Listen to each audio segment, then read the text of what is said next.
ચાલો વિદ્યાર્થી મિત્રો, આપણું દ્રાવણો ચેપ્ટર ચાલતું હતું અને એના અંદર આપણે લેક્ચર નંબર 20 આવેલા છીએ અને આ લેક્ચરમાં આપણે રહી ગયેલા ઇન્ટેક્સ અને એક્સરસાઇઝના દાખલા પૂરા કરવાના છે. ઓકે, તો ચલો શરૂઆત કરીએ આપણે. પેલો ઇન્ટેક્સ 2.9. તો જુઓ, 298 કેલ્વિન તાપમાને શુદ્ધ પાણીનું બાષ્પદબાણ આપણને આપેલું છે 23.8 mmHg. 50 ગ્રામ યુરિયા 850 ગ્રામ પાણીમાં ઓગાળેલ છે. આ દ્રાવણ માટે પાણીનું બાષ્પદબાણ અને તેનો સાપેક્ષ ઘટાડો શોધો. ઓકે, તો આ દ્રાવણ માટે આપણે બાષ્પદબાણ અને સાપેક્ષ ઘટાડો શોધવાનો છે. તો ચલો પહેલા તો મને બતાવો, સાપેક્ષ ઘટાડો એટલે delta P upon P1 not is equal to આપણી પાસે ફોર્મ્યુલા છે x2 ઇન્ટુ આઈ.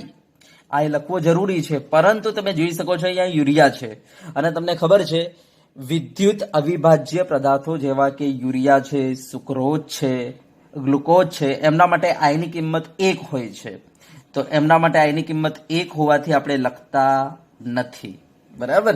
એકચ્યુઅલી જો અહીંયા યુરિયા ન હોત અને બીજો કોઈ પદાર્થ આપેલો હોત તો મારે આઈ લખવો પડતો, પણ અહીંયા યુરિયા હોવાને કારણે આઈ ઇઝ ઇક્વલ ટુ 1 છે, માટે આઈ લખવાની કોઈ જરૂર નથી. Okay, yes. તો delta P upon P1 not is equal to x2.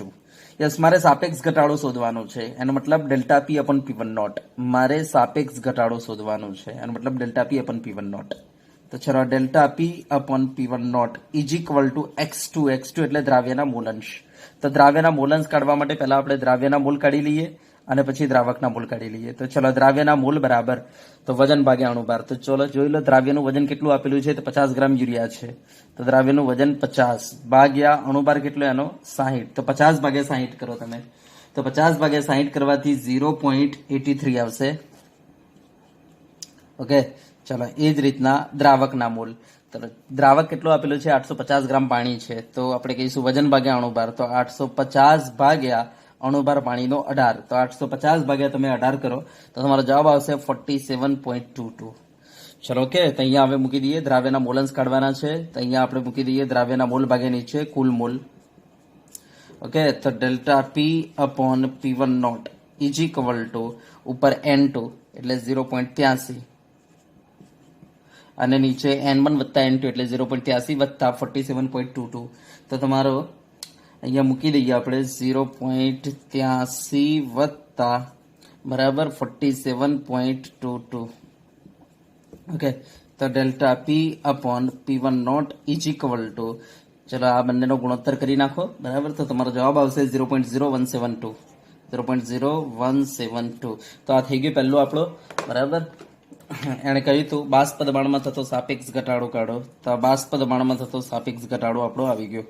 Okay, ચલો હવે એના પછી આપણને શું કહે છે કે ભાઈ દ્રાવણ માટે પાણીનું બાષ્પ દબાણ પણ ગણો. તો દ્રાવણ માટે પાણીનું બાષ્પ દબાણ એનો મતલબ કે દ્રાવણનું બાષ્પ દબાણ કાઢવાનું છે. તો ચલો દ્રાવણનું બાષ્પ દબાણ આપણે કાઢીએ. તો એક કામ કરો, delta P is equal to શું થઈ જશે? તો બાષ્પ દબાણમાં થતો ઘટાડો is equal to 0.0172 multiply P1 nought. તો P1 નોટ આપણે ઉપર લાવી દીધા. તો આ 0.0172 મલ્ટીપ્લાય હવે P1 નોટ. તો P1 નોટની કિંમત કેટલી છે? તો શુદ્ધ પાણીનું બાષ્પ દબાણ જુઓ, એણે લખીને આપી દીધું છે 23.8 mm છે. તો 23.8 mmHg. તો બાષ્પ દબાણમાં થતો ઘટાડો કેટલો થઈ ગયો તમારો? તો 0.0172 મલ્ટીપ્લાય 23.8 કરો તો જુઓ તમારો જવાબ આવશે 0.409. તો આ બાષ્પ દબાણમાં થતો ઘટાડો થઈ ગયો. તો શુદ્ધ બાષ્પ દબાણ કરતા આપણા દ્રાવણનું બાષ્પ દબાણ આટલું ઓછું હશે. બરાબર, આટલું ઓછું હશે, આટલો ઘટાડો થશે. માટે આપણે કહી શકીએ કે દ્રાવણનું બાષ્પ દબાણ કેટલું બનશે? તો જો ડાયરેક્ટ લખવું હોય તો હું લખી શકું છું કે ભાઈ દ્રાવણનું બાષ્પ દબાણ કેટલું બનશે? તો આપણી પાસે શુદ્ધ પાણીનું બાષ્પ દબાણ કેટલું હતું? 23.8. એમાંથી આટલું ઘટી જશે.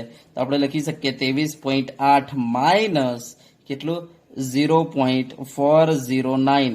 તો આટલો ઘટી જશે. તો આપણે કહી શકીએ કેટલું થઈ જશે? તો 23.8 માઇનસ 0.409 કરો તો તમારો જવાબ આવશે 23.4. તો આટલા mmHg હશે તમારા દ્રાવણનું બાષ્પ દબાણ. ઓકે, તો આ રીતના આપણે દ્રાવણનું બાષ્પ દબાણ કાઢી શકીએ.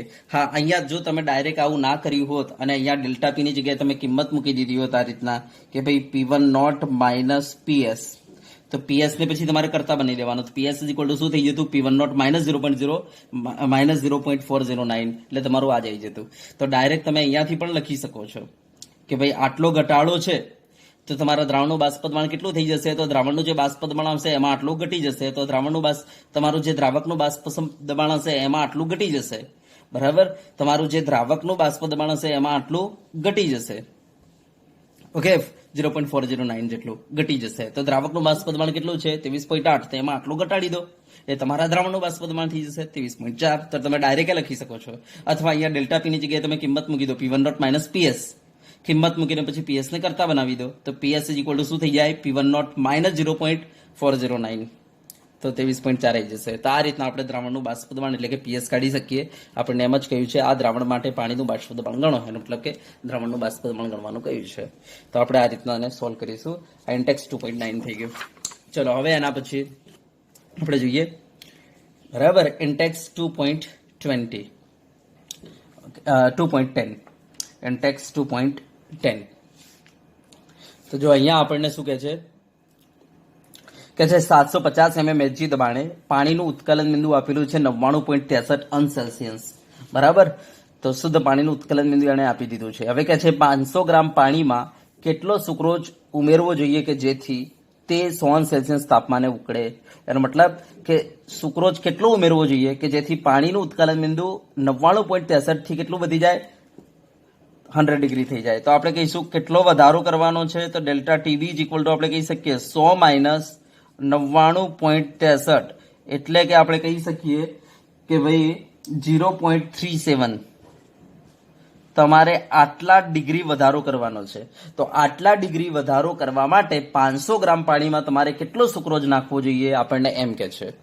તો શું કહે છે? 500 ગ્રામ પાણીમાં કેટલો સુક્રોજ ઉમેરવો જોઈએ કે જેથી 99.63 અંશ સેલ્સિયસ થી વધીને એનું ઉત્કલન બિંદુ કેટલું થઈ જાય? 100 અંશ સેલ્સિયસ થઈ જાય. તો ચલો, તો આપણે ડેલ્ટા ટીબી આપણી પાસે આટલો છે. યસ, દ્રાવક પાણી કેટલું છે? તો 500 ગ્રામ પાણી છે.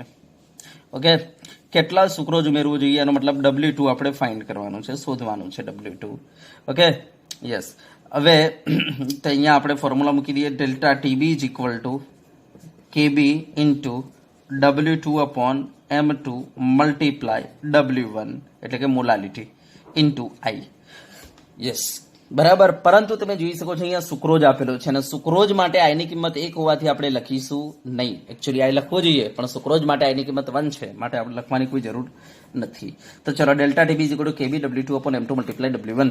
ઓકે, આની અંદર કિંમત મૂકી દઈએ. ડેલ્ટા ટીબી કેટલો છે આપણી પાસે? 0.37 છે.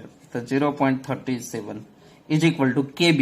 હવે ધ્યાન આપો, પાણી માટે KB જે છે ફિક્સ છે અને મેં તમને કહ્યું હતું આ યાદ રાખવાનું ઘણી વખતે આપણને રકમમાં ના આપી હોય તો, બરાબર, આપણે લખી શકીએ. તો 0.52 ફિક્સ છે પાણી માટે મલ્ટીપ્લાય. યસ, મારે W2 શોધવાનો છે, દ્રાવ્યનું વજન, અપોન M2 તો સુક્રોજ એટલે ખાંડ, એટલે કેટલું છે? 342 છે. બરાબર, C12H22O11 તમારે કરી નાખવાના. અંદર તમારે કાર્બન, હાઇડ્રોજન, ઓક્સિજનના પરમાણુ બહાર મૂકી દો, તમારો જવાબ આવી જશે 342 ગુણ્યા દ્રાવક W1. તો દ્રાવક કેટલો છે? 500 ગ્રામ. આપણે એને સામા લઈશું કિલોગ્રામમાં, તો 0.5 એટલે તમારો W2 નો જવાબ આવી જશે. તમે આ W2 ને કરતા બનાવશો તો 121.67 આટલા ગ્રામ. બરાબર, આ તમારા દ્રાવ્યનું વજન આવી ગયું. ઓકે, ચલો હવે નેક્સ્ટ.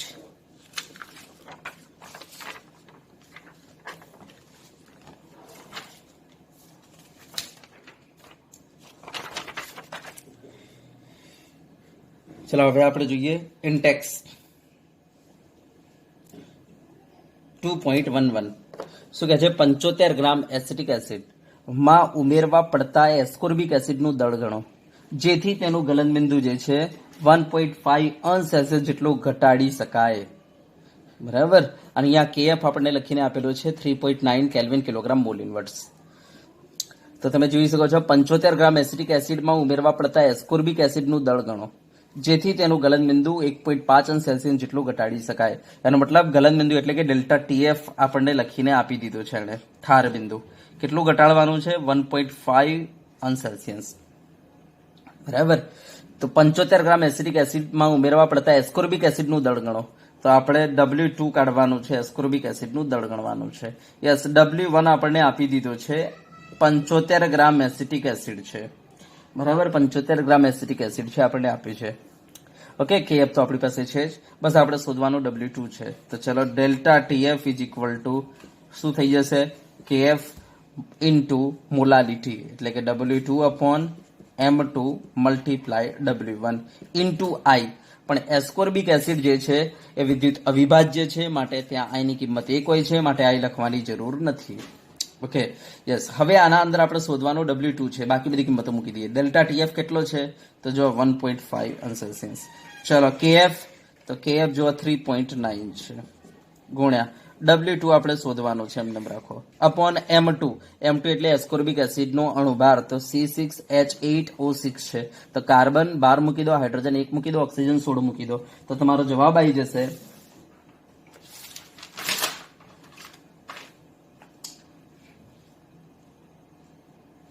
176. તો કેટલો જવાબ આવશે? 176 ગુણ્યા, ચલો, W1 એટલે દ્રાવકનું વજન. દ્રાવક કેટલો છે તમારો? 75 ગ્રામ, એટલે કિલોગ્રામમાં કેટલું થઈ જાય? 0.075. તો W2 ને આમાંથી કરતા બનાવી દઈએ. તો W2 ઇઝ ઇક્વલ ટુ, તમે એને સાદરૂપ આપશો તો તમારો જવાબ આવી જશે 5.076 આટલા ગ્રામ. તો આટલા ગ્રામ એસ્કોર્બિક એસિડ આપણે જોઈએ કે જેથી આપણું દ્રાવણનું ઠાર બિંદુ જે છે, ગલન બિંદુ જે છે, 1.5 ડિગ્રી જેટલું ઘટાડી શકાય. તો આપણો જવાબ આવી ગયો.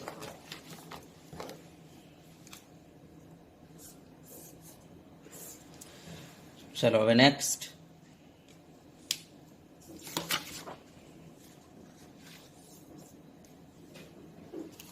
સ્વાધ્યાય 2.26. સ્વાધ્યાય 2.26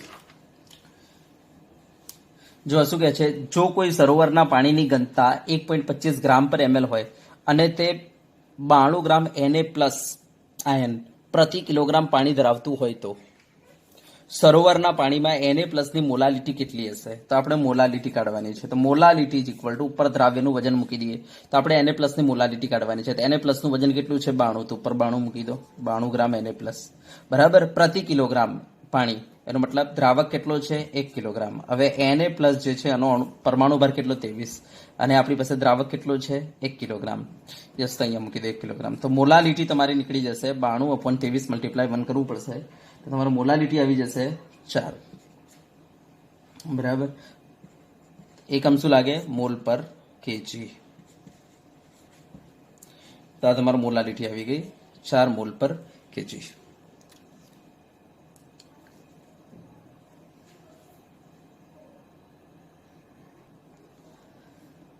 ચલો, હવે આપણે નેક્સ્ટ સ્વાધ્યાય 2.27. જો દાખલામાં કઈ દમ નથી, તમે જો ચેપ્ટરને બરાબર સમજ્યા હોય ને તો દાખલા તમે આરામથી કરી શકો છો.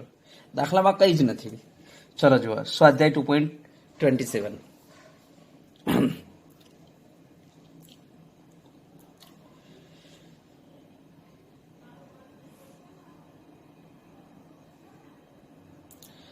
તો જો દાખલો શું છે સ્વાધ્યાય 2.27 માં?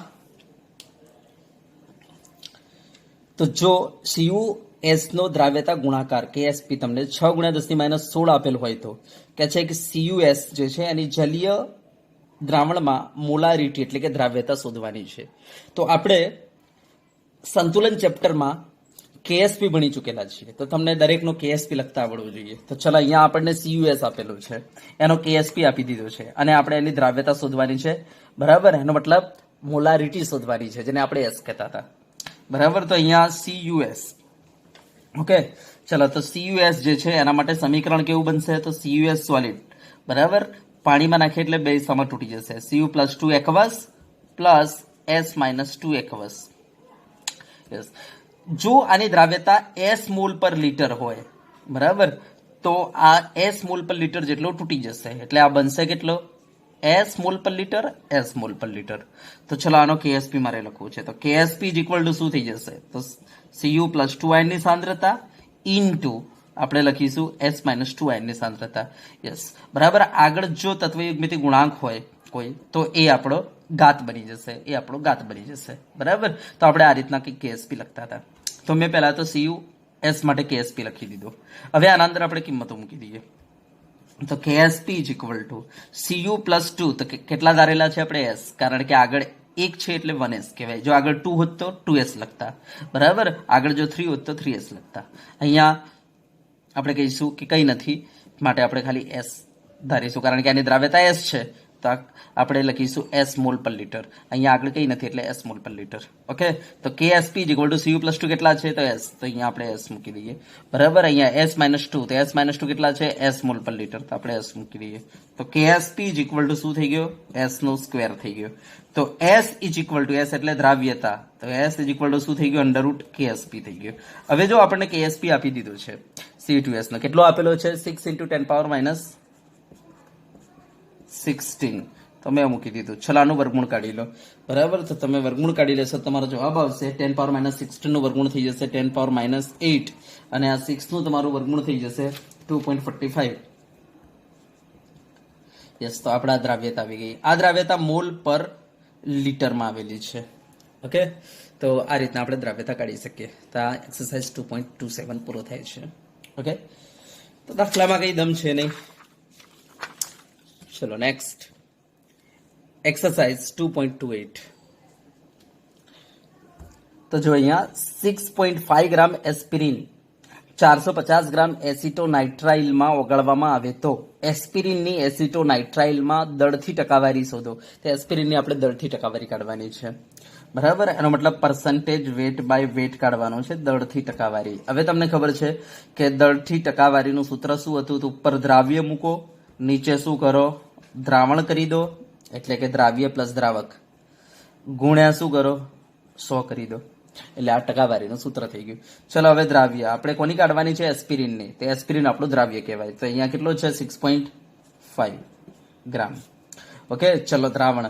તો દ્રાવણ એટલે દ્રાવ્ય પ્લસ દ્રાવક. તો આ 6.5 અને 450 ગ્રામ એસિટોનાઇટ્રાઇલ આપણે લીધેલો છે. તો બંનેનું મિશ્રણ કરીએ એટલે શું થઈ ગયું? દ્રાવણ થઈ ગયું.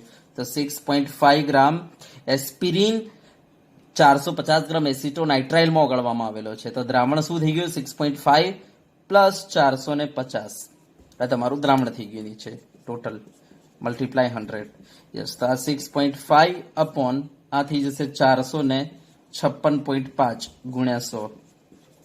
યસ. તો જો આને તમે સાદરૂપ આપશો તો તમારો જવાબ આવશે 1.42. યસ. આ પર્સન્ટેજ તમારા જવાબ આવી ગયો. બરાબર.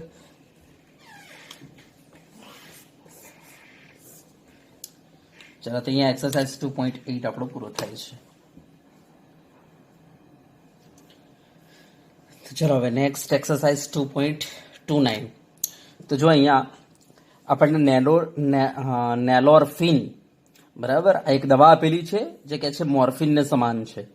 બરાબર. જેનો ઉપયોગ નિંદ્રા પ્રેરક તરીકે થાય છે. હવે કે છે સામાન્ય રીતે આપતા નેલોરફિનનો ડોઝ છે 1.5 mg. આ જે નેલોરફિન છે જેનું ફોર્મ્યુલા અહીંયા લખીને આપેલું છે, આ નેલોરફિન જે છે, બરાબર, એનો ડોઝ અહીંયા લખીને આપેલો છે 1.5 mg. તો ઉપરના ડોઝ માટે જરૂરી 1.5 × 10⁻³ મોલલ જલીય દ્રાવણ માટેનું દળ ગણો. તો કે છે ઉપરના ડોઝ માટે જરૂરી મીન્સ આટલો ડોઝ લેવાનો છે. બરાબર. પેશન્ટને એમ સમજો કે આટલો ડોઝ આપવાનો છે. ઓકે. પણ તમને દ્રાવણ આપેલું છે અને 1.5 × 10⁻³ મોલલ. તો આપણી પાસે દ્રાવણ છે 1.5 × 10⁻³ મોલલ. તો કે છે આ દ્રાવણ કેટલું આપણે આપીએ પેશન્ટને તો એને આટલો ડોઝ મળી રહે. તો આપણને કે છે જલીય દ્રાવણ માટેનું દળ ગણો. તો કે છે કે આ કેટલા ગ્રામ આપણે જો પેશન્ટને આપણે આપીએ તેને આટલો ડોઝ મળી રહે. બરાબર. તો બસ આનું આપણે વજન કાઢવાનું છે કે આ કેટલા ગ્રામ આપણે આપીએ તો આપણને 1.5 mg એના અંદર નેલોરફિન મળી રહે. તો પહેલા તો 1.5 × 10⁻³ મોલલ આપણી પાસે છે. તો આનો મતલબ શું? તો 1.5 × 10⁻³ મોલલનો મતલબ છે મોલ પર કેજી. એનો મતલબ આટલા મોલ તમારો નેલોરફિન 1 કિલોગ્રામ પાણીમાં, આનો મતલબ આવો થાય, 1 કિલોગ્રામ પાણીમાં આટલા મોલ થાય નેલોરફિન. આ મોલલનો મતલબ મોલ પર કેજી. હા. હવે એક વસ્તુ ધ્યાન આપજો. જો મારે આને વજનમાં ફેરવવું હોય તો 1.5 × 10⁻³ મલ્ટીપ્લાય હું અણુભાર કરીશ. બરાબર, નેલોરફિનનો અણુભાર. નેલોરફિનનો અણુભાર કેટલો છે? તો આપણે કહીશું કે અહીંયા ફોર્મ્યુલા છે, બસ આના અંદર કાર્બન 12 મૂકી દો, હાઇડ્રોજન 1 મૂકી દો, નાઇટ્રોજન 14 મૂકી દો, ઓક્સિજન 16 મૂકી દો, તો તમારો જવાબ આવશે 311. તો એનો અણુભાર છે 311. તો આપણે 311 વડે મલ્ટીપ્લાય કર્યા. તો જો મૂળને આપણે અણુભાર વડે મલ્ટીપ્લાય કરી દઈએ તો વજન થઈ જાય, એટલે ગ્રામમાં કન્વર્ટ થઈ જાય. તો આપણે કહી દઈએ કે ભાઈ આટલા ગ્રામ નેલોરફિન જે છે, બરાબર, 1 કિલોગ્રામ પાણીમાં હશે. Okay, yes. હવે આને જો મલ્ટીપ્લાય કરીએ તો આપણો જવાબ આવશે 0.467. આટલા ગ્રામ. તો આટલા ગ્રામ નેલોરફિન જે છે 1000 ગ્રામ પાણીમાં હશે. હે ને, 1 કિલોગ્રામ એટલે 1000 ગ્રામ પાણી કહેવાય. યસ. તો હવે આપણે કહી શકીએ કે ભાઈ 0.467 ગ્રામ નેલોરફિન જે છે એ ટોટલ 1000 વત્તા 0.467 ગ્રામ દ્રાવણમાં હશે. દ્રાવણમાં હોય મીન્સ આટલા ગ્રામ પાણીમાં, જ્યારે આટલા ગ્રામ પાણી હોય ત્યારે આટલા ગ્રામ નેલોરફિન હશે, એવું કહેવા માંગે છે. તો હવે મને બતાવો ટોટલ દ્રાવણમાં 0.467 ગ્રામ નેલોરફિન કેટલા ગ્રામ દ્રાવણમાં હશે? તો આપણે કહીશું 1000 પાણી અને આ 0.467 ગ્રામ જે છે તમારું નેલોરફિન, એ બંનેનું ટોટલ કરો, એ મિશ્રણમાં તમારું 0.467 ગ્રામ તમારું નેલોરફિન છે. Okay, yes. તો હવે જો આ ગ્રામને મારે મિલીગ્રામમાં લખવું હોય તો 467 મિલીગ્રામ કહી શકું. તો આટલા મિલીગ્રામ નેલોરફિન જે છે 1000.467 ગ્રામ તમારા દ્રાવણમાં છે. ઓકે, તો ધ્યાન આપજો, આટલા મિલીગ્રામ નેલોરફિન આટલા ગ્રામ દ્રાવણમાં હશે. હવે તમારે નેલોરફિન કેટલું લેવાનું છે? તો 1.5 mg લેવાનું છે. તો જો 1.5 mg તમારે નેલોરફિન લેવું હશે તો તમારે આ દ્રાવણ કેટલું લેવું પડે ચેક કરી લો. તો x ઇઝ ઇક્વલ ટુ તમે 1.5 મલ્ટીપ્લાય 1000.467 ડિવાઈડ બાય 467 કરશો તો તમારો જવાબ આવશે 3.21. તો એનો મતલબ આટલા ગ્રામ તમે જો દ્રાવણ લેશો તેના અંદર નેલોરફિન કેટલું હશે? 1.5 mg.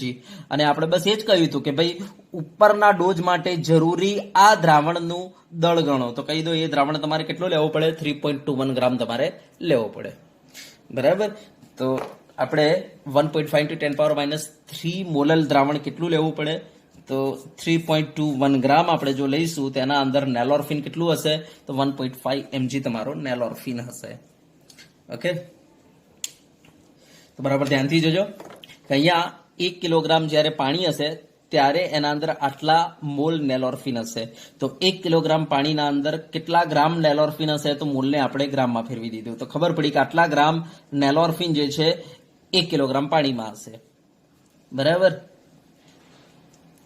એનો મતલબ આટલા ગ્રામ નેલોરફિન જે છે 1 કિલોગ્રામ પાણીમાં ને, તો આપણે કહી શકીએ આટલા ગ્રામ નેલોરફિન કેટલા દ્રાવણમાં હશે? તો આપણે કહીશું પાણી 1 કિલોગ્રામ અને આ નેલોરફિન 0.467, તો બંનેનો સરવાળો કરો એટલા ગ્રામ દ્રાવણમાં હશે. બરાબર. તો અહીંયા ખાસ ધ્યાન આપજો, 0.467 ગ્રામ નેલોરફિન જે છે આટલા ગ્રામ દ્રાવણમાં હશે. 1000 પ્લસ 0.467 ગ્રામ દ્રાવણમાં હશે, કારણ કે આપણે પાણી 1000 ગ્રામ લીધેલું છે અને નેલોરફિન આટલું છે. બરાબર, આનો મતલબ એવો છે 1.5 × 10⁻³ મોલરનો મતલબ શું છે? તો 0.467 ગ્રામ નેલોરફિન છે અને 1000 ગ્રામ પાણી છે આ દ્રાવણમાં. ચલો હવે આપણે સ્વાધ્યાયનો 2.30. તો જો શું કહે છે આપણને 250 ml 0.15 મોલાર બેન્ઝોઇક એસિડનું મિથેનોલમાં દ્રાવણ બનાવવા માટે નો જથ્થો ગણો. તો આપણે બેન્ઝોઇક એસિડનો જથ્થો ગણવાનો છે. 0.15 મોલાર આપણે દ્રાવણ બનાવવાનું છે. તો મોલારિટી ઇઝ ઇક્વલ ટુ આપણને ખબર છે દ્રાવ્યનું વજન. બરાબર, તો ઉપર આપણે દ્રાવ્યનું વજન મૂકી દઈએ, નીચે આપણે મૂકી દઈશું દ્રાવ્યનો અણુભાર.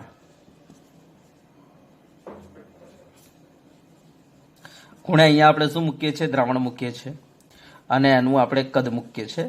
બરાબર, જો લીટરમાં મૂકો તો વાંધો નથી ને ml માં મૂકો તો ઉપર મલ્ટીપ્લાય 1000 કરવું પડે. તો ચલો મોલારિટી ઇઝ ઇક્વલ ટુ ઉપર દ્રાવ્યનું વજન કે છે કે બનાવવા માટે જરૂરી જથ્થો ગણો, એનો મતલબ દ્રાવ્યનું વજન આપણે ગણવાનું છે અને x ધારી લો.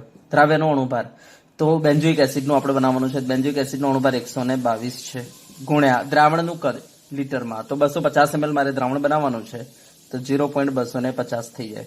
હા, મોલારિટી આપણી પાસે કેટલી છે? 0.15 મોલાર બનાવવાનું છે. મોલારિટી આપણી પાસે 0.15 છે.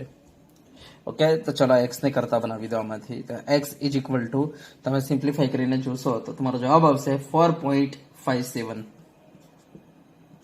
4.57 આટલા ગ્રામ આવશે. તો આટલા ગ્રામ તમારે બેન્ઝોઇક એસિડ જોઈશે.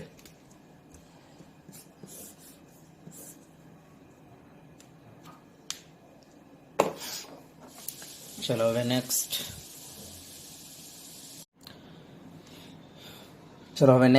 સ્વાધ્યાય 2.34.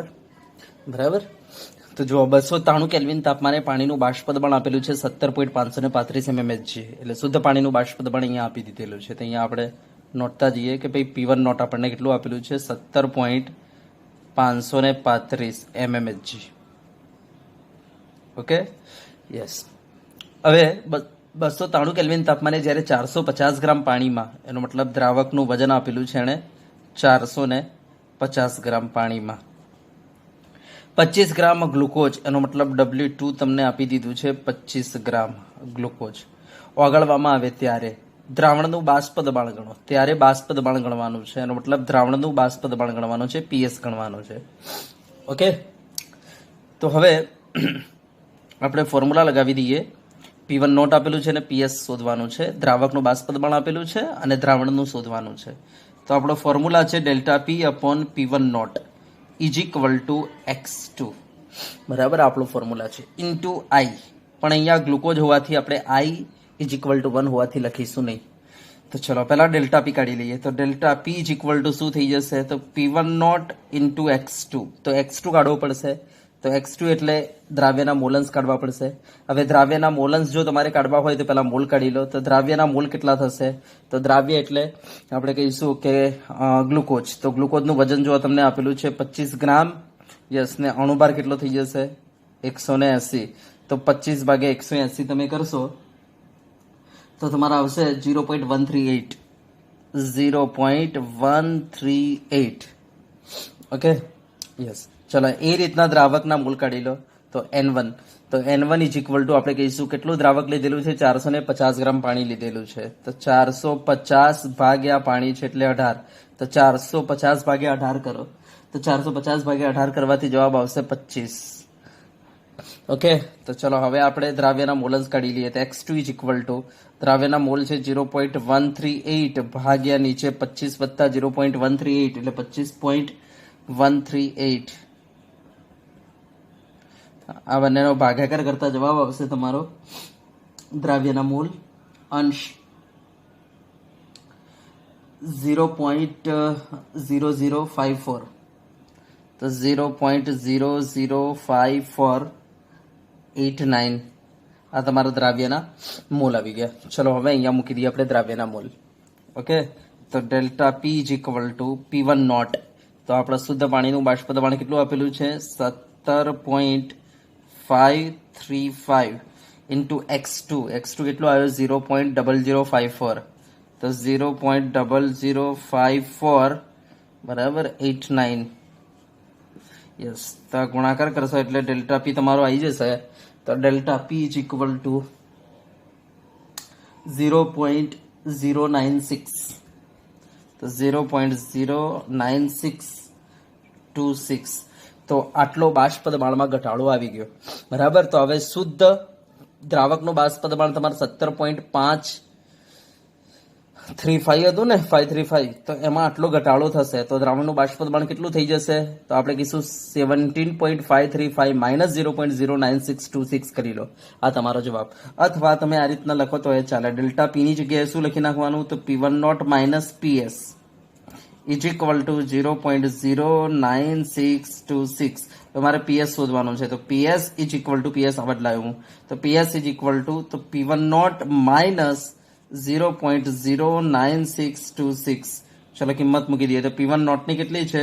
તો 17.535 માઇનસ 0.09626. ઓકે, તો 17.535 માંથી આટલું માઇનસ કરીએ આપણે તો જવાબ આવશે 17.438. 17.438. આટલા mmHg, તો આપણું આવી ગયું બાષ્પ દબાણ દ્રાવણનું. બરાબર, તો દ્રાવણનું બાષ્પ દબાણ અહીંયા આવી ગયું આપણું. તો આપણને દ્રાવણનું બાષ્પ દબાણ ગણવાનું કહ્યું હતું. ઓકે, તો દ્રાવણનું બાષ્પ દબાણ આપણું આવી ગયું. અહીંયા ડાયરેક્ટ પણ લખી શકતા આપણે. ડેલ્ટા પી ઇક્વલ ટુ 0.09626 છે ને, આ બાષ્પ દબાણમાં આટલો ઘટાડો છે. તો બાષ્પ દબાણ હતું 17.535, તેમાં આટલો ઘટાડો થયો તો કેટલું વધે? તો 17.535 માઇનસ 0.09626 કરો એટલે આવી જાય. ઓકે, તો ચલો ક્લિયર ને? હા, ચલો હવે નેક્સ્ટ સ્વાધ્યાય 2.35. બરાબર, તો આના અંદર જો 298 કેલ્વિન તાપમાને બેન્ઝીનમાં મિથેનની મોલાલિટી માટે હેનરી અચળાંકનું મૂલ્ય આપી દીધેલું છે. એનો મતલબ KH આપી દીધું છે. આને કહે છે 760 mmHg દબાણ જો આપણે રાખીએ તો 298 કેલ્વિન તાપમાને મિથેનની બેન્ઝીનમાં દ્રાવ્યતા કેટલી? X ગણવાનું છે દ્રાવ્યતા.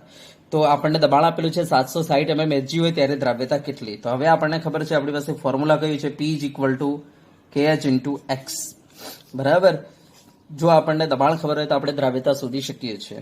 યસ, તો અહીંયા આપણે દ્રાવ્યતા શોધવાની છે. તો X શું થઈ જશે? P/KH. ચલો P ની કિંમત મૂકી દઈએ. જો P કેટલો આપેલું છે? 760 mmHg અપોન નીચે KH. તો KH કેટલો આપેલું છે? 4.27 × 10⁵ mmHg. તો mmHg કટ થઈ ગયા. 760 ભાગ્યા 4.27 × 10⁵ તમે કરશો તો તમારો જવાબ આવશે 0.0017. તો આ દ્રાવ્યના મોલ અંશ તમારા આવી ગયા. ઓકે, તો 2.35 થઈ ગયો આપણા સ્વાધ્યાયનો. ચલો હવે નેક્સ્ટ. ચલો હવે સ્વાધ્યાયનો 2.36. બરાબર, તો જો 100 ગ્રામ પ્રવાહી એ આપેલું છે, એનું મોલાર દળ લખીને આપેલું છે 140. એ જ રીતના 1000 ગ્રામ પ્રવાહી બી આપેલું છે, એનું મોલાર દળ લખીને આપેલું છે 180. હવે આ બંનેને મિશ્ર કરેલા છે.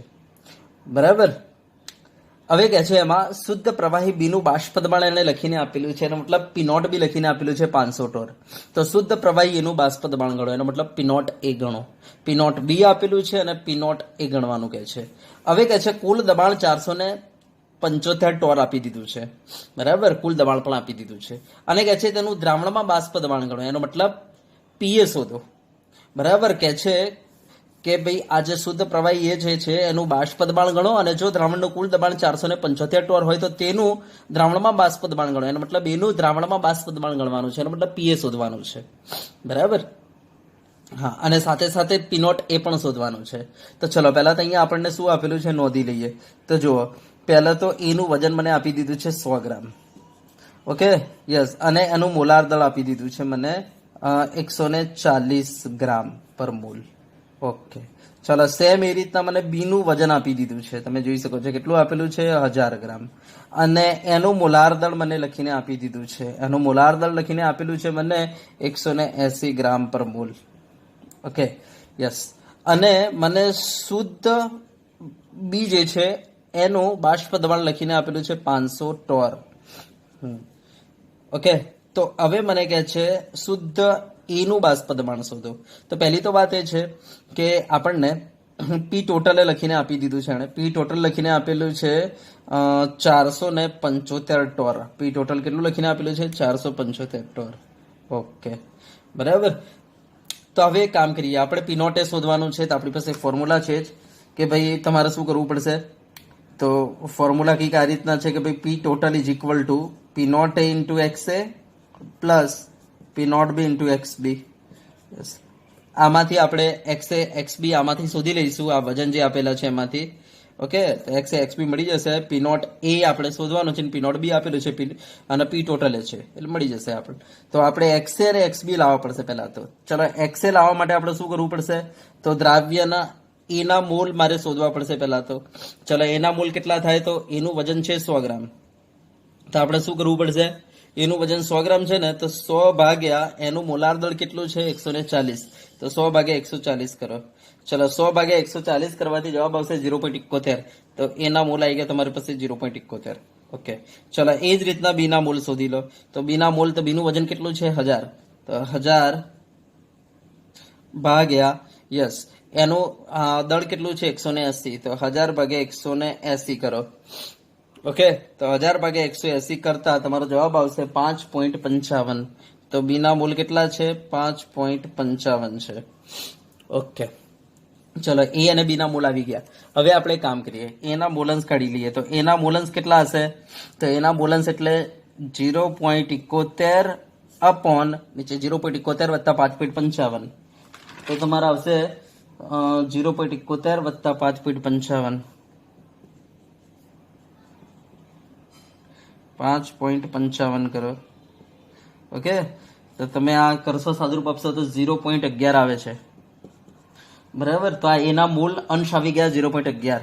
તો ચલો બીના મોલન્સ કેટલા હશે? તો આપણે કહીશું ટોટલ મોલન્સનો સરવાળો 1 થાય. તો આપણે 1 માઇનસ 0.11 કરી દઈશું. તો 1 માઇનસ 0.11 કરવાથી જવાબ આવશે 0.89.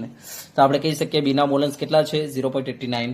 ચલો હવે અહીંયા કિંમતો મૂકી દઈએ. આપણી પાસે પી ટોટલ કેટલું છે? તો જો રકમમાં પી ટોટલ લખીને આપણે આપ્યું હતું 475. તો અહીંયા 475 મૂકી દઈએ. Is equal to P naught A તો મારે શોધવાનું છે, એમને રાખો પી નોટ એ. ચલો એક્સ એ, તો એક્સ એ આપણી પાસે કેટલો છે? 0.11 વત્તા ચલો પી નોટ બી, તો પી નોટ બી આપણી પાસે 500 છે. બરાબર, 500 છે ગુણ્યા એક્સ બી, તો એક્સ બી આપણી પાસે 0.89 છે. યસ, તો હવે 500 મલ્ટીપ્લાય 0.89 કરીને આ બદલાવો. બરાબર, અને તો 475 માઇનસ તમે આ બદલાવશો એટલે તમારો જવાબ આવશે 30. તો 30 is equal to P naught A 0.11. મેં શું કર્યું છે? 500 મલ્ટીપ્લાય 0.89 કર્યું તો 445 આવશે. 445 ને હું આ બદલાયો તો 475 માઇનસ 445 કરશો તો 30 આવશે. તો 30 is equal to P naught A into 0.11. 0.11 નીચે લાવો છેદમાં, તો P naught A is equal to 30 upon 0.11. તો 30 અપોન 0.11 તમે કરશો તો 272.72 આવશે. 272.72. તો આટલું તમારું દબાણ આવી ગયું. બરાબર, શુદ્ધ ઘટક એનું, પ્રવાહી એનું આટલું તમને બાષ્પ દબાણ મળશે. બરાબર, અને એકમ લાગશે ટોર. એકમ લાગશે ટોર. ચલો ક્લિયર. હજુ આપણને શું કહે છે કે તેનું દ્રાવણમાં બાષ્પ દબાણ શોધો, એનો મતલબ પીએ શોધો. તો ચલો પીએ આપણે કેવી રીતના શોધીશું?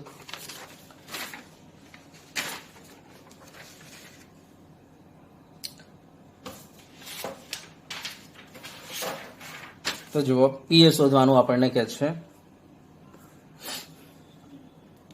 તો આપણે પીએ કેવી રીતના શોધીશું? તો પીએ ઇઝ ઇક્વલ ટુ શું થાય? P naught A into X A. Yes, P naught A તો હમણાં હાલ જ આપણે શોધી. કેટલું આવ્યું તમારું? 272.72. 272.72 ટોર. અને એક્સ એ તો 0.11 હતો. તો 0.11 મૂકી દીધો. આ બંનેનો ગુણાકાર કરીશું. તો જો ગુણાકાર કરો એટલે તમને ખબર પડશે કેટલું આવશે. તો ગુણાકાર કરતા તમારો જવાબ આવશે 29.99. 29.99. બરાબર, યસ 29.99. શામાં લખીશું? આને ટોરમાં લખીશું. ઓકે, તો આપણો જવાબ આવી ગયો. ચલો બરાબર. ચલો હવે નેક્સ્ટ. ચલો હવે સ્વાધ્યાય 2.38. જો રકમમાં તમને કહે છે બેન્ઝીન અને ટોલ્યુન સંગઠનના સંપૂર્ણ ગાળા દરમિયાન આદર્શ દ્રાવણ બનાવે છે. 300 કેલ્વિન તાપમાને શુદ્ધ બેન્ઝીન અને ટોલ્યુનના બાષ્પ દબાણ અનુક્રમે, એનો મતલબ શુદ્ધ બેન્ઝીન અને ટોલ્યુનના બાષ્પ દબાણ આપેલા છે. બેન્ઝીનને હું બી વડે દર્શાવી દઉં છું. તો પી નોટ બી મને આપેલું છે 50.71. એકમ છે mmHg. Okay, mmHg. અને મને ટોલ્યુનનો બાષ્પ દબાણ આપેલું છે શુદ્ધ અવસ્થામાં 32.06. તો એને સમજો પી નોટ ટી. કેટલું આપેલું છે મને? 32.06 mmHg. ઓકે, જો 80 ગ્રામ બેન્ઝીન, એનો મતલબ બેન્ઝીનનું વજન WB 80 ગ્રામ મને આપે છે. બરાબર, 80 ગ્રામ બેન્ઝીન અને 100 ગ્રામ ટોલ્યુન, અને ટોલ્યુનનું વજન મને આપેલું છે એને 100 ગ્રામ ટોલ્યુન. મિશ્ર કરવામાં આવ્યા હોય તો બેન્ઝીનનો બાષ્પ અવસ્થામાં મોલન શોધો. બાષ્પ અવસ્થામાં મોલંશ એટલે આપણે YB શોધવાના છે, બેન્ઝીનના બાષ્પ અવસ્થામાં મોલંશ. હવે તમને ખબર છે બાષ્પ અવસ્થામાં મોલન્સનું સૂત્ર મેં લખાયું હતું. તમારે શું કરવાનું, એક ઘટકનું આંશિક દબાણ મૂકવાનું અપોન નીચે P ટોટલ મૂકવાનું. હવે આંશિક દબાણ માટે આપણે ફોર્મ્યુલા કયું રહેશે, તો રાઉલ્ટના મત મુજબ P0B ઇન્ટુ XB થઈ જશે અપોન નીચે P ટોટલ આપણે શું લખીશું, તો P0B ઇન્ટુ XB વત્તા P0T ઇન્ટુ XT. બરાબર, તો આ રીતના આપણો ફોર્મ્યુલા બનશે. તો આના અંદર આપણી પાસે P0B પણ છે, P0T પણ છે, ખાલી XB અને XT નથી.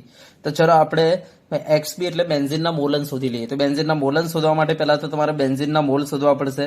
તો બેન્ઝીનના મોલ કેટલા આવે, તો મોલ બરાબર વજન ભાગ્યા અણુભાર. તો બેન્ઝીનનું વજન આપણી પાસે 80 છે અને અણુભાર કેટલો છે બેન્ઝીનનો, તો બેન્ઝીનનો 78. તો 80 ભાગ્યા 78 કરો તો આટલા તમારા મોલ આવી જશે. તો 80 ભાગ્યા 78 કરતા 1.025 આવશે. ચલો એ જ રીતના ટોલ્યુઇનના મોલ મારે કાઢવા છે. તો ટોલ્યુઇનનું વજન કેટલું, તો જો 100 આપણને આપી દીધું છે ભાગ્યા ટોલ્યુઇનનો અણુભાર કેટલો, તો 92 છે. તો 100 ભાગ્યા 92 તમે કરો તો તમારો જવાબ આવશે 1.086. ઓકે, ચલો હવે આના ઉપરથી આપણે બેન્ઝીનના મોલન્સ કાઢી લઈએ. તો બેન્ઝીનના મોલન્સ ઇઝ ઇક્વલ ટુ શું થાય, એના પોતાના મોલ એટલે 1.025 ભાગ્યા નીચે ટોટલ 1.025 વત્તા 1.086. બરાબર, તો અહીં નીચે લખી દઉં છું 1.025 પ્લસ 1.086. તો આપણો જવાબ આવશે 0.48. તો આ 0.48 આવી ગયા. આ આપણા બેન્ઝીનના મોલન્સ.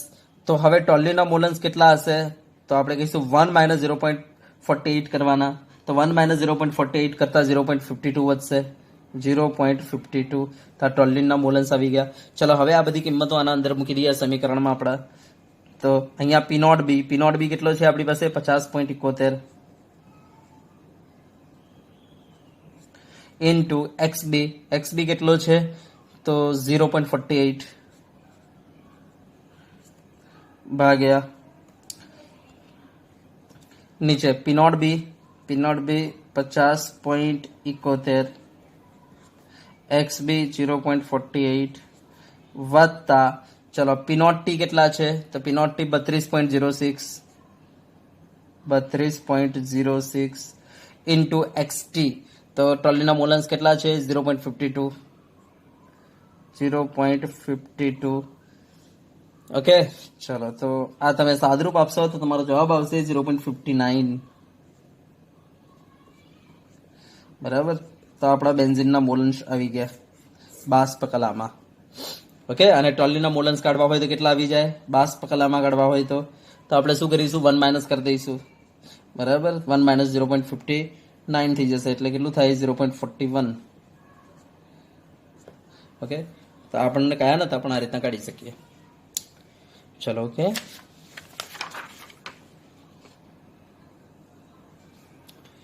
ચલો હવે સ્વાધ્યાય 2.39.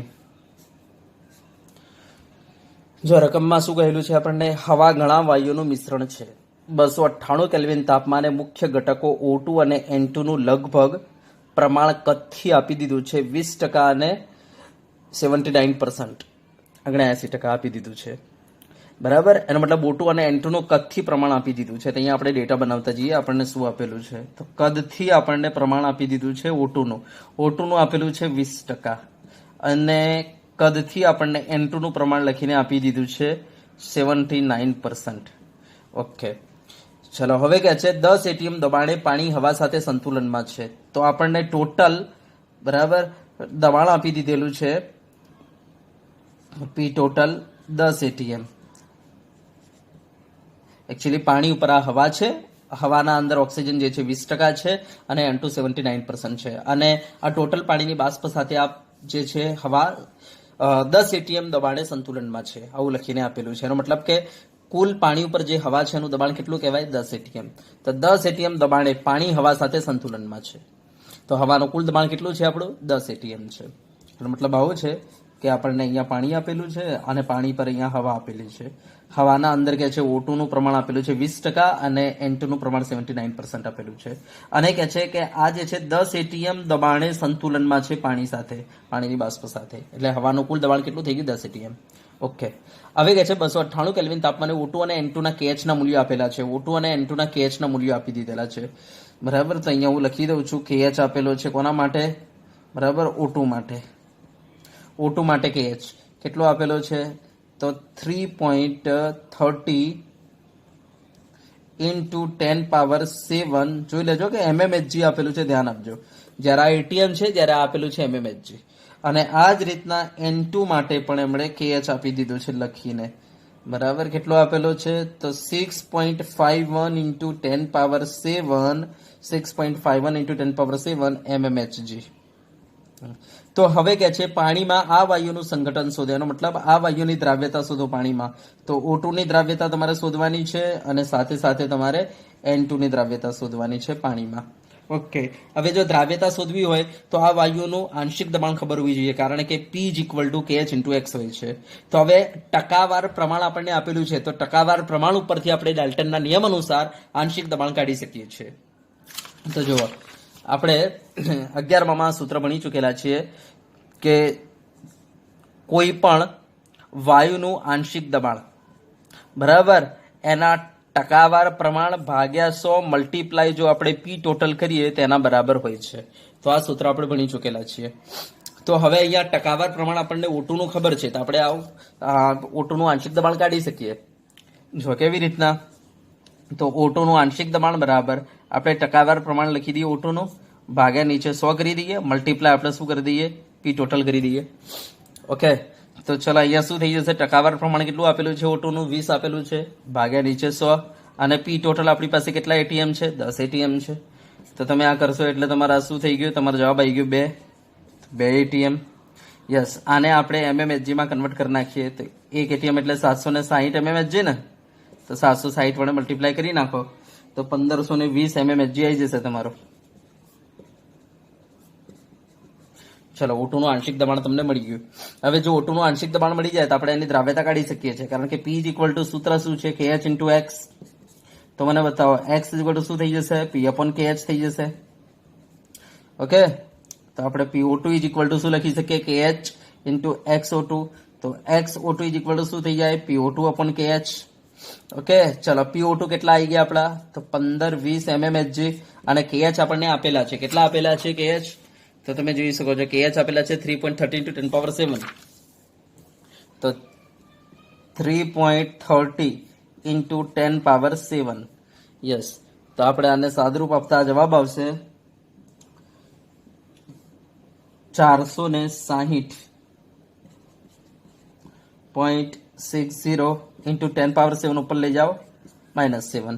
યસ. ઉપર mmHg, નીચે mmHg કેન્સલ થઈ જાય, કારણ કે મોલ અંશને એકમ હોતો નથી. તો આ રીતના આપણે ઓક્સિજનની દ્રાવ્યતા શોધી નાખી, ઓક્સિજનનું સંઘટન શોધી નાખ્યું. ચલો, આ જ રીતના મારે N2 નું સંઘટન શોધવું છે. પહેલા તો N2 નું આંશિક દબાણ કાઢવું પડશે.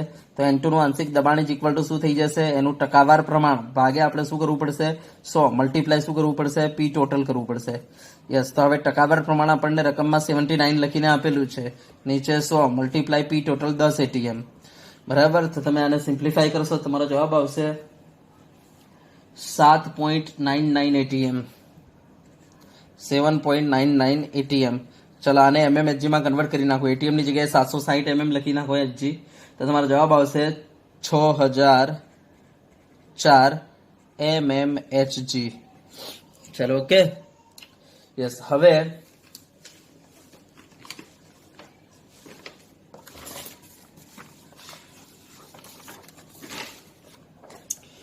આપણે N2 નું આંશિક દબાણ આવી ગયેલું છે. ચલો, હવે એના ઉપરથી આપણે એની દ્રાવ્યતા કાઢી દઈએ. બરાબર. તો આપણે લખી શકીએ P = આપણને ખબર છે KH × X છે ને? યસ. તો અહીંયા આપણે લખી શકીએ P_N2 = KH × XN2. ઓકે. અને એનો KH આપેલો છે આપણને લખીને. તો XN2 = શું થઈ જશે?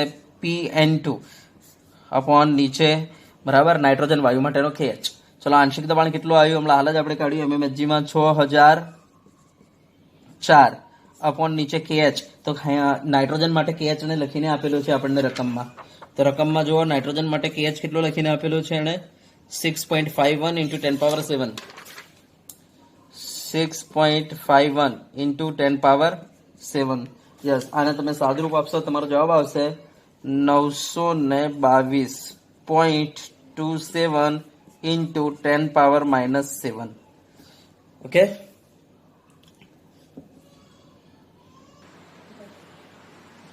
चलो હવે સ્વાધ્યાય 2.13. જો અહીંયા શું કહે છે 6.56 into 10 power -3 ગ્રામ ઇથેન ધરાવતા દ્રાવણનું આંશિક દબાણ આપેલું છે 1 બાર. જો દ્રાવણ 5 × 10⁻2 ગ્રામ ઇથેન ધરાવતું હોય તો એનું આંશિક દબાણ કેટલું થાય? હવે આપણને ખબર છે P ચલે છે x, જેટલી દ્રાવ્યતા વધે એટલું આંશિક દબાણ વધે. તો જો કંઈક આવું જ છે, અહીંયા પહેલા આપણને આપે છે 6.56 into 10 power -3 ગ્રામ ઇથેન, ત્યારે આંશિક દબાણ બતાવે છે 1 બાર. હવે કહે છે દ્રાવ્યતા જે છે 6.56 into 10 power -3 ગ્રામમાંથી કેટલી બતાવે છે કે 5 into 10 power -2 ગ્રામ થઈ જાય છે. તો ત્યારે કેટલું દબાણ થશે આપણે કાઢી શકીએ, હે ને? તો P ચલે છે x બતાવે છે કે જો દ્રાવ્યતા આટલી હોય ત્યારે દબાણ આટલું થાય. તો હવે જો દ્રાવ્યતા ચેન્જ કરી નાખીએ તો દબાણ કેટલું થઈ જાય આપણે કહી શકીએ છીએ P ચલે છે x ઉપરથી. તો આના ઉપરથી આપણે કહી શકીએ કે 6.56 into 10 power -3 ગ્રામ ઇથેન જ્યારે હોય છે દ્રાવણમાં, ત્યારે દ્રાવણની ઉપર દબાણ હોય છે 1 બાર. હવે જો દ્રાવણમાં ઇથેન જે છે એ 5 × 10⁻2 ગ્રામ જો થઈ જાય તો એ વખતે આંશિક દબાણ કેટલું થઈ જશે? બરાબર, કારણ કે P ચલે છે x ઇન્ડિકેટ કરે છે. તો દ્રાવ્યતા આટલા ગ્રામ હોય ત્યારે દબાણ 1 બાર છે. તો જો દ્રાવ્યતા આટલી ગ્રામ થઈ જાય તો દબાણ કેટલું થઈ જાય આપણે કાઢી શકીએ P ચલે છે x ઉપરથી. ઓકે, તો આપણે x કાઢી લઈએ. તો બોલો x = શું થઈ જશે? 1 into 5 into 10 power -2 upon 6.56 into 10 power -3. તો ચલો શું થઈ જશે x? તો 7.62. ઓકે, સાદુરૂપ આપશે એટલે આટલા બાર થઈ જશે. તો તમારો x આવી ગયો, એનો મતલબ આટલું આંશિક દબાણ હશે. બરાબર, બરાબર ધ્યાનથી જોજો. આ શું કહેવા માંગે છે કે આટલા ગ્રામ ઇથેન જ્યારે દ્રાવ્ય હશે ત્યારે દબાણ છે 1 બાર. તો જો ઇથેનની દ્રાવ્યતા આટલી હોય ત્યારે દબાણ કેટલું? તો આપણે કહી દીધું કે આટલા ગ્રામે 1 બાર છે. તો જો આટલી દ્રાવ્યતા થઈ જાય ત્યારે દબાણ કેટલું હશે? તો આપણે દબાણ કાઢી નાખ્યું 7.62 બાર હશે એ વખતે, ત્યારે દ્રાવ્યતા 5 × 10⁻2 ગ્રામ હશે. ચલો હવે આપણે નેક્સ્ટ જોઈએ. જુઓ, આપણને કહે છે કે નીચેના સંયોજનોમાંથી પાણીમાં અદ્રાવ્ય કયો છે, અંશતઃ દ્રાવ્ય કયો છે અને અતિદ્રાવ્ય કયો છે એ આપણે શોધવાનું છે. નીચે આપણને સંયોજનો આપેલા છે, બરાબર, એમાંથી અદ્રાવ્ય કયો છે, અંશતઃ દ્રાવ્ય કયો છે અને અતિદ્રાવ્ય કયો છે એને ઓળખી બતાવવાનું છે. ચલો, તો જો આપણને પહેલું આપેલું છે ફિનોલ. ઓકે, પહેલું આપણને ફિનોલ આપેલું છે. તો જો પહેલી તો વાત એ છે કે ફિનોલ જે છે એનું ફોર્મ્યુલા આવું છે બેન્ઝીન ઉપર OH. બરાબર, ફિનોલનો ફોર્મ્યુલા છે બેન્ઝીન ઉપર OH. હવે એક વસ્તુ ધ્યાન આપજો, આ OH જે છે ધ્રુવીય છે અને આ જે છે અધ્રુવીય છે. બરાબર, આના ઉપરથી કહી શકીએ કે પાણી પોતે ધ્રુવીય છે. ઓકે, જ્યારે આના અંદર ધ્રુવીય ભાગ છે ને અધ્રુવીય ભાગ છે, માટે આપણે કહી શકીએ કે આ જે છે પાણીના અંદર અંશતઃ દ્રાવ્ય હશે. કેવો હશે? અંશતઃ દ્રાવ્ય હશે. બરાબર, તો પહેલા ફિનોલ પાણીમાં અંશતઃ દ્રાવ્ય હશે. પછી બીજો આપણને કહે છે ટોલ્યુન. જો બીજો આપણને કહે છે ટોલ્યુન. તો ટોલ્યુન કંઈક આવું છે, બેન્ઝીન ઉપર CH3, આને આપણે ટોલ્યુન કહીશું. તો હવે આના અંદર આ ભાગે અધ્રુવીય છે અને આ ભાગે અધ્રુવીય છે. આના ઉપરથી આપણે કહી શકીએ કે આ જે છે આખો ટોલ્યુન જે છે, બરાબર, એ પાણીમાં અદ્રાવ્ય હશે, કારણ કે પાણી પોતે ધ્રુવ્ય છે, જ્યારે આના અંદર આખો ભાગ જ અધ્રુવ્ય છે. માટે બોલો પાણીમાં ભળે નહીં, માટે બોલો પાણીમાં કેવું રહેશે? આ અદ્રાવ્ય. તો આ કેવું છે? અદ્રાવ્ય છે. તો આપણને કહ્યું હતું કે આમાં અદ્રાવ્ય કયો, અંશતઃ દ્રાવ્ય કયો અને અતિદ્રાવ્ય કયો, તો કહી દો આ અદ્રાવ્ય છે. ચલો એના પછી ત્રીજું આપણને જો ફોર્મિક એસિડ કહ્યું છે. હવે ફોર્મિક એસિડનું સૂત્ર કંઈક આવું છે, HCOH. આ છે ફોર્મિક એસિડ. ઓકે, હવે આપણે કહી શકીએ કે આ ફોર્મિક એસિડ શું બનાવશે, પાણી સાથે H બોન્ડ બનાવશે. એનો મતલબ કે આ પોતે ધ્રુવીય છે. ફોર્મિક એસિડ પોતે ધ્રુવીય છે કારણ કે એના અંદર OH સમૂહ છે તો ધ્રુવીય છે, બરાબર? યસ. અને પાણી પોતે ધ્રુવીય, માટે આ કેવું રહેશે, પાણીમાં દ્રાવ્ય, અતિ દ્રાવ્ય, બરાબર? યસ. ચલો ચોથું કે છે ઇથિલિન ગ્લાયકોલ. તો ઇથિલિન ગ્લાયકોલ એટલે CH2. ઓકે, ઇથિલિન ગ્લાયકોલ તો CH2OH. આ છે ઇથિલિન ગ્લાયકોલ છે. યસ. તો આ ધ્રુવ્ય છે કારણ કે પાણી સાથે H બોન્ડ બનાવશે, બરાબર? તો આ ધ્રુવ્ય છે અને ધ્રુવ્ય હોવાને કારણે આપણે કહીશું પાણીમાં કેવું રહેશે, અતિ દ્રાવ્ય, દ્રાવ્ય. ચલો એના પછી ક્લોરોફોર્મ જુઓ, પછી છે ક્લોરોફોર્મ. Chloroform CHCl3. યસ. તો ક્લોરોફોર્મ અકાર્બનિક પદાર્થ છે, તમને ખબર છે આ અધ્રુવ્ય છે, માટે આ કેવું રહેશે, પાણીમાં અદ્રાવ્ય. ઓકે, પછી પેન્ટેનોલ. પેન્ટેનોલ. હવે પેન્ટેનોલ એટલે CH3 CH2 CH2OH. આ છે તમારો પેન્ટેનોલ. તો આપણે કહીશું કે આ જે છે ને પેન્ટેનોલ, એમાં આ ધ્રુવીય ભાગ છે અને આ છે ધ્રુવીય ભાગ, અને આ ભાગ જે છે અધ્રુવીય છે. આ ભાગ જે છે અધ્રુવીય છે, માટે આ ધ્રુવીય અધ્રુવીય બંને છે, માટે આપણે શું કહીશું, આ અંશતઃ દ્રાવ્ય. શું કહી દઈશું આને, અંશતઃ દ્રાવ્ય કહી દઈશું, બરાબર? તો અંશતઃ આપણે દ્રાવ્ય કહી દઈશું આને. આને શું કહી દઈશું, અંશતઃ દ્રાવ્ય કહી દઈશું, કારણ કે આમાં ધ્રુવ્ય છે ને અધ્રુવ્ય ભાગે છે. યસ. તો આ આપણો પૂરો થાય છે, બરાબર? તો આ સ્વાધ્યાયનો આપણો 2.25 છે, ધ્યાન આપજો આને. ચલો હવે આપણે જોઈએ નેક્સ્ટ. ચલો હવે આપણે નેક્સ્ટ જોઈએ સ્વાધ્યાય 2.23. ચલો હવે જો આપણને શું કહે છે, આ નીચેની જોડમાં સૌથી અગત્યના પ્રકારની આંતરાણવી આકર્ષણીય પારસ્પરિકતા સૂચવો. તો આપણને નોર્મલ હેક્ઝેન અને નોર્મલ ઓક્ટેન આપેલા છે કે આ બંનેમાં કયા પ્રકારનું આકર્ષણ બળ લાગે છે, બતાવો. તો જો પહેલું આપણને કહે છે નોર્મલ હેક્ઝેન અને કહે છે નોર્મલ ઓક્ટેન. હવે એક સિમ્પલ વસ્તુ સાંભળી લો, નોર્મલ હેક્ઝેન પોતે અધ્રુવ્ય છે, નોર્મલ ઓક્ટેન પણ અધ્રુવ્ય છે, અને જો બંને અધ્રુવ્ય હશે તો બંને વચ્ચે કયું બળ લાગશે, તો લંડન બળ. લંડન બળ હશે, જેને કહેવાય વિસર્જન બળ અથવા વિક્ષેપણ બળ. ચલો થઈ ગયું. બીજું I2 અને CCl4. આપણને કહે છે I2 આપેલું છે અને જો આ અધ્રુવ્ય છે I2, અને CCl4 પણ અધ્રુવ્ય છે. તો બોલો આ બંને વચ્ચે કયા પ્રકારનું બળ આવશે, તો સેમ આ જ લંડન બળ. હવે CCl4 કેમ અધ્રુવ્ય છે તો આપણે ભણી ગયા, તો આ રીતના CCl4. હવે આપણે કહીશું જુઓ અહીંયા આ જે છે ને CCl4 એ તો સમચતુષ્ફલકીય છે, અને બીજી વસ્તુ એ કે બધા Cl કેવા છે, સમાન છે, માટે બધી બાજુ જે આકર્ષણ બળ લાગશે, બરાબર, દ્વિતીય ચાકમાત્રા રહેશે. દ્વિતીય ચાકમાત્રા ઓપોઝિટ ડાયરેક્શનમાં આવી જશે, અને ઓપોઝિટ ડાયરેક્શનમાં આવશે તો કેવું થઈ જશે, આ અધ્રુવ્ય. તો આપણે ભણાવી દીધું તમને CCl4 અધ્રુવ્ય છે કેમિકલ બોન્ડિંગ ચેપ્ટરના અંદર. ઓકે, તો આ અધ્રુવ્ય છે, અને આ તો ડાયાટમિક મોલેક્યુલ છે અને બંને એટમ સરખા છે, માટે અધ્રુવ્ય. તો આ અધ્રુવ્ય, આ અધ્રુવ્ય, તેમની વચ્ચે કયું હશે, લંડન બળ. ચલો એના પછી ત્રીજું જો અહીંયા આપણે NaClO4 આપેલું છે અને પાણી આપેલું છે. હવે NaClO4 અને પાણી આપેલું છે, વોટર. તો NaClO4 એટલે Na પ્લસ અલગ થઈ જશે, ClO4 માઇનસ અલગ થઈ જશે. ઓકે, અને સામે H2O. તો હવે આપણને ખબર છે આ ધ્રુવીય છે, અને આ આયન છે.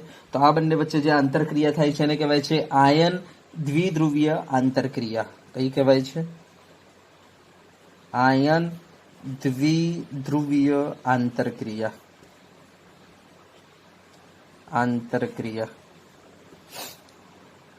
ઓકે, ચલો એના પછી ચોથું, જો આપણને મિથેનોલ આપેલું છે ને એસિટોન આપેલું છે, તો મિથેનોલ CH3OH અને એસિટોન CH3COCH3, આને કહેવાય એસિટોન. તો જો સાંભળજો, મિથેનોલમાં OH સમૂહ છે એના કારણે આ ધ્રુવીય છે, અને એસિટોનમાં આ C ડબલ બોન્ડ O છે, C ડબલ બોન્ડ O ના કારણે આ જે CO છે ને એને આપણે ખોલીને લખવું હોય તો C ડબલ બોન્ડ O લખાય, C ડબલ બોન્ડ O, એના કારણે આ કેવું છે? ધ્રુવીય છે. તો આ બંને ધ્રુવીય છે, માટે અહીંયા જે બળ લાગશે કયું લાગશે? દ્વિધ્રુવીય દ્વિધ્રુવીય દ્વિધ્રુવીય દ્વિધ્રુવીય, બરાબર. લંડન બળ લાગશે, દ્વિધ્રુવીય દ્વિધ્રુવીય વાન્ડરવાલ્સ બળ લાગશે. ઓકે, ચલો એના પછી પાંચમું, જો આપણને કે છે એસિટોનાઇટ્રાઇલ એટલે કે CH3CN, તો આ CN માં C ટ્રિપલ બોન્ડ N છે, એના કારણે આ પણ કેવો છે? તો ધ્રુવીય છે. ધ્યાન આપજો કે આ કેવો છે? ધ્રુવીય છે. અને પછી આપણને કે છે એસિટોનાઇટ્રાઇલ, અને એક આપણને આપેલું છે એને એસિટોનાઇટ્રાઇલની સાથે એસિટોન, તો આ એસિટોન આપેલું છે. હવે એસિટોન એટલે CH3COCH3, તો આ CO ના કારણે આપણે શું છે? C ડબલ બોન્ડ O ના કારણે ધ્રુવીય છે. અને જો બંને ધ્રુવીય હશે તો અહીંયા કયું બળ લાગશે? તો દ્વિધ્રુવીય દ્વિધ્રુવીય દ્વિધ્રુવીય દ્વિધ્રુવીય આકર્ષણ બળ હશે અહીંયા પણ. ઓકે, વાન્ડરવાલ્સ બળ યા તો આકર્ષણ બળ કયું હશે? દ્વિધ્રુવીય દ્વિધ્રુવીય આકર્ષણ બળ. ઓકે, ચલો હવે નેક્સ્ટ આપણે જોઈએ.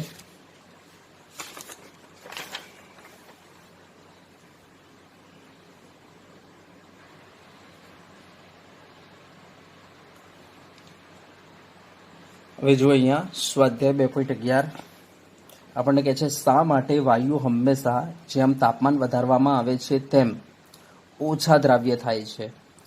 તો સાંભળજો, એના પાછળનું કારણ શું છે? તો જુઓ, કોઈ પણ વાયુને દ્રાવકમાં નાખીને આપણે દ્રાવણ બનાવીએ છીએ ત્યારે થતી પ્રક્રિયા ઉષ્માક્ષેપક છે, આપણે તમને કહી દીધું છે. અને હવે જો તમે તાપમાન વધારો તો લર્સ ચટેલિયર કહે છે ઉષ્મા શોષકનો વેગ વધે. શું કહે છે? ઉષ્મા શોષકનો વેગ વધે. હવે ઉષ્મા શોષક કઈ થશે? તો આપણે કહીશું આ જે છે પ્રતિગામી પ્રક્રિયા ઉષ્મા શોષક છે, કારણ કે તમે જોઈ શકો છો અહીંયા ઉર્જાનું શોષણ થઈને તમારું દ્રાવક અને વાયુ બની રહેલું છે. તો આ પ્રતિગામી પ્રક્રિયા ઉષ્મા શોષક છે. એનો મતલબ કે પ્રતિગામી પ્રક્રિયા થશે. અને જો પ્રતિગામી પ્રક્રિયા થાય તો તમે જોઈ શકો છો દ્રાવણમાંથી શું બની જશે? વાયુ અલગ અને દ્રાવક અલગ. તો બોલો દ્રાવ્યતા શું થઈ જાય? ઘટી જાય. બરાબર. તો આપણે આનો જવાબ આપીશું કે આવું કેમ થઈ રહેલું છે. કારણ એ છે કે વાયુ અને દ્રાવક ભેગા થઈને જ્યારે દ્રાવણ બને છે ત્યારે ઉર્જા ઉત્પન્ન થાય છે. એનો મતલબ દ્રાવણ બનવાની પ્રક્રિયા ઉષ્મા ક્ષેપક છે. બરાબર, ઉષ્મા ક્ષેપક છે. અને જો તમે તાપમાન વધારો ને તો ઉષ્મા ક્ષેપક પ્રક્રિયાનો વેગ ઘટશે અને ઉષ્મા શોષકનો વેગ વધશે. તો ઉષ્મા ક્ષેપકનો વેગ ઘટે છે, બરાબર, માટે દ્રાવણ ન બને. Okay, yes. તો તાપમાન વધારો તો ઉષ્મા ક્ષેપકનો વેગ તમારો શું થઈ જશે? ઘટી જશે. તાપમાન વધારો તો માત્ર ઉષ્મા શોષક જ વધશે, ઉષ્મા ક્ષેપક તો ઘટશે. તો આ તો જો તમારી ઉષ્મા શું છે? ક્ષેપક છે. તો ઉષ્મા ક્ષેપકનો વેગ શું થઈ જાય? ઘટી જાય, માટે દ્રાવ્યતા ઘટે છે. બરાબર. માટે વાયુ જે છે દ્રાવકમાં ઓગળીને દ્રાવણ બનશે નહીં જો તમે તાપમાન વધારશો તો. અથવા આને બીજી રીતના સમજવું હોય તો આ રીતના સમજી શકીએ કે જો આપણે તાપમાન વધારીશું તો ઉષ્મા શોષક પ્રક્રિયાનો વેગ વધે છે. અને ઉષ્મા શોષક કઈ છે? તો તમે જોઈ શકો છો આમ ઉષ્મા શોષક છે. અને જો આમ પ્રક્રિયાનો વેગ વધી જશે તો શું થશે? દ્રાવણ તૂટીને શું બની જશે? વાયુ અલગ અને દ્રાવક અલગ. એનો મતલબ દ્રાવ્યતા શું થઈ જશે? ઘટી જશે. ઓકે, ચલો નેક્સ્ટ બીજો પ્રશ્ન. આલ્કોહોલ અને પાણીના દ્રાવણમાં આણ્વીય પારસ્પરિક ક્રિયા શું ભાગ ભજવે છે? તો ધ્યાન આપજો. આલ્કોહોલ અને પાણીનું જ્યારે આપણે મિશ્રણ કરીએ છીએ ત્યારે શું થાય છે? અણુઓ દૂર દૂર જતા રહે છે. પાણી વચ્ચે સારું એવું એચ બંધ હોય છે, બરાબર. પણ જેવું આપણે આલ્કોહોલ નાખીએ છીએ એટલે આ એચ બંધ તૂટી જાય છે, જેના કારણે શું થાય છે? તો આંતરાણવીય આકર્ષણ બળ નિર્બળ થઈ જાય છે. અને જો નિર્બળ થઈ જાય તો આપણે શું કહીશું? ધન વિચલન થઈ જશે. તો એ ધન વિચલન વાળા બિન આદર્શ દ્રાવણ બનાવી દે છે. ધન વિચલન ધરાવતા બિન આદર્શ દ્રાવણ બનાવશે.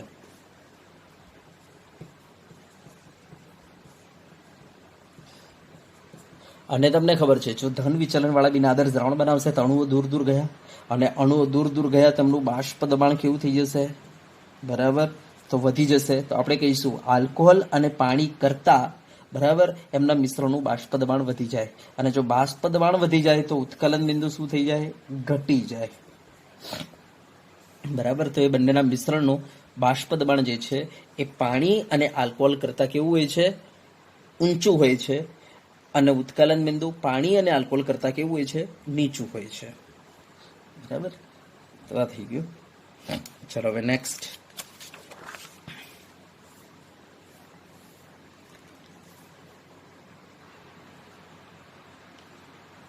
ચલો હવે જુઓ સ્વાધ્યાય 2.24.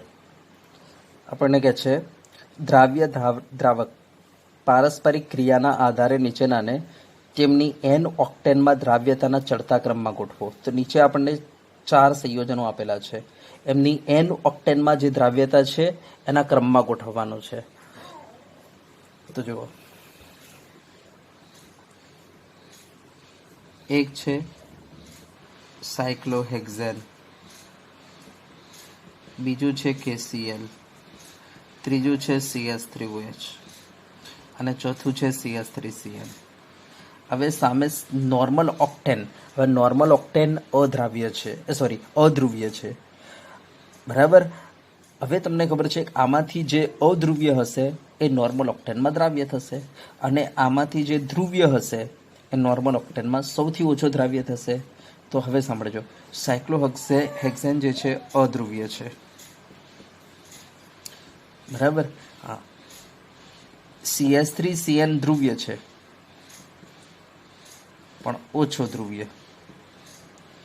હા, આ વધુ ધ્રુવ્ય, કારણ કે OH આવ્યો એટલા માટે, બરાબર. અને KCl તો આયનીય છે. આયનીય એટલે એકદમ વધારે ધ્રુવ્ય કહેવાય. હા, તો હવે આપણે કહીશું આમાંથી KCl જે છે આયનીય એટલે કે ખૂબ જ વધારે ધ્રુવ્ય કહેવાય, બરાબર, પ્લસ માઇનસ, જેના કારણે આ તો દ્રાવ્ય જ નહીં થાય, બરાબર. એના કરતાં થોડો આ વધારે દ્રાવ્ય થશે CS3OH, અને એના કરતાં થોડો વધારે આ થશે CS3Cl, અને સૌથી વધારે આ અધ્રુવ્ય થશે દ્રાવ્ય સાયક્લોહેક્ઝેન.